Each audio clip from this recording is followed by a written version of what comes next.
ce 11 janvier 2015, les Français retirent la présence de très nombreux chefs d'État et de gouvernement étrangers. Un accord sur un cessez-le-feu dans l'est de l'Ukraine a été conclu. L'accident de cet A320 dans les Alpes, cet appareil de Germanwings.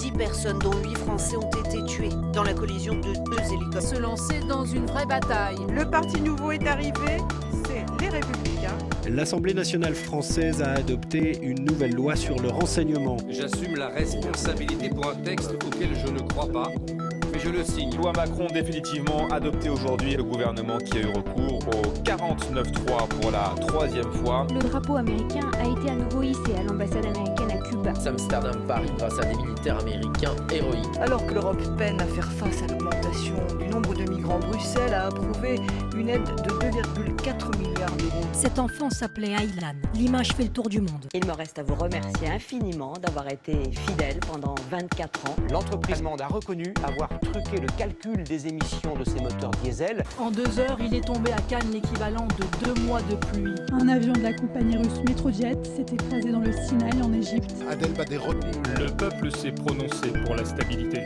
Des attaques terroristes d'une ampleur sans précédent